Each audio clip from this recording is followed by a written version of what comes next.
दोस्तों अस्सलाम वालेकुम। ॿिए ॾींहं जे सफ़र लाइ असां रेडी आहियूं। अॼु असां पाण इस्लामाबाद रहंदासीं, छाकाणि त रस्ते में मोटरवे ते तमामु घणी बरसाति हुई, जो असां सुबुह जो पहुची सघियासीं।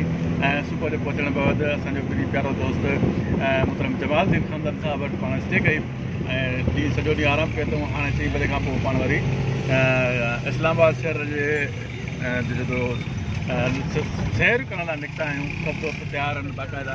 हेॾे त ज़ाहिर काइमु कान्हे, कपिड़ो पातो आहे जेको अॻे टूर ते पाण वरितो आई, पर अञा ताईं हुनखे संभाले रखियो अथई।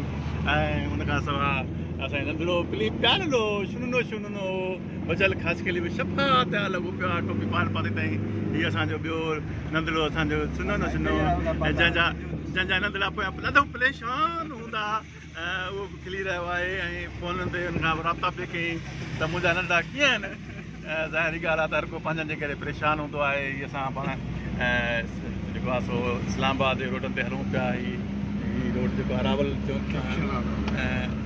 शहज़ाद ते हुआसीं, जेको मुशरफ फार्म हाउस अरबेर पंहिंजी मिल्कियत जेका मुशरफ खे ॾिनी वई हिते हिन पासे हुई, बिल्कुलु हो जो हिन पासे आहे। ऐं हाणे साम्हूं पनी गला हुआ, थाणा पल्ली गाला जे बिल्कुलु साम्हूं पाण गुज़री रहिया आहियूं। पल्ली गला हुआ ऐं पाण अॻिते वेंदासीं।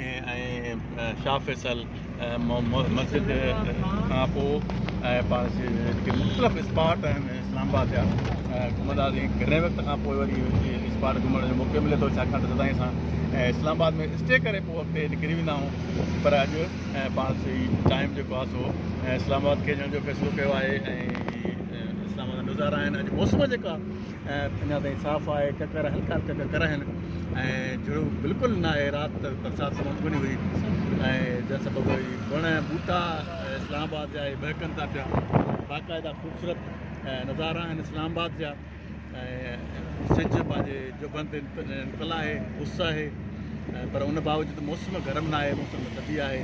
ऐं जॾहिं असां मझंदारे पाणी जेको इस्तेमालु पिए कयो उहो तमामु घणो थधो महसूसु थियो।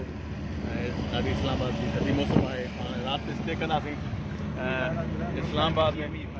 राति इस्लामाबाद में मोहतरम असांजो प्रिय प्यारो दोस्त आहे जमालदीन, हुनजे मेज़बानीअ में। ऐं शाबस उनखे अॼु लख मुहबत ॾींदो आहे ऐं सदाईं चवंदो आहे जनम टूर ते अचो स्टे मोर कयो। ऐं शाबस उनजी असांजी सिंध जी महिमान नवाज़ी आहे जेका बिना रंग रसल जे किथे दोस्त अदा कनि था। पंहिंजो हाणे पड़ाव जेको हूंदो उहो हूंदो बिल्कुलु शाह फैसल मस्जिद आहे। सो वरी पाण हिते तव्हां सां हाल अहिवाल कंदासीं। तव्हां नज़ारा ॾिसंदा हलो ऐं असां नंढो मज़र ख़ासि करे बिल्कुलु नज़ारा ॾिसे पियो ऐं ख़ुशि पियो थिए ऐं कुझु चवण बि चाहे थो। शायदि छा थो चवणु चाहे?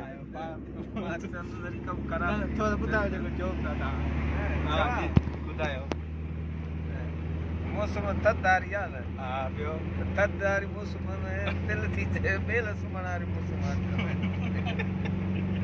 वरी वधीक असांजो प्यारो दोस्त आहे ज़ाहिद काइमु कारियूं हिते रोशनी थी सघे थी।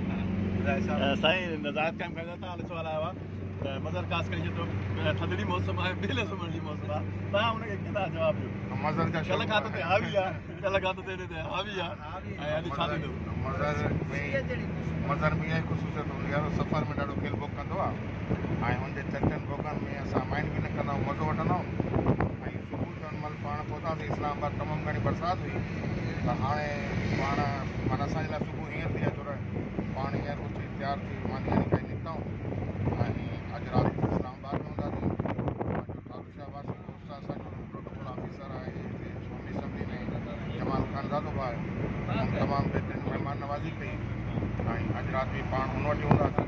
सुबुह जो इनशाला पंहिंजी मंज़िल अॻिते आहे। साईं जहांगीर शाह बुखारी साहिबु कीअं था ॾिसो, कीअं था इंजॉय कयो अॼु? तमामु बहितरीनु क्लाउडी ॾींहुं लॻो पियो आहे, झुड़िपोड़ लॻी पई आहे, बरसाति न आहे। कल्ह बरसाति जो मज़ो वरितोसीं। अॼु साफ़ु शफ़ाफ़ मौसम आहे, तमामु इंजॉय पिया। महिरबानी साईं जहांगीर शाह बुखारी साहिब जी। ऐं अॻिते हली वरी तव्हां सां पाण मुखातिबु थियूं था। तव्हांखे जेके हर पल आहिनि, हर ख़ूबसूरत मंज़र आहिनि ऐं माग आहिनि, उन्हनि बाबति तव्हांखे आगाही कंदा।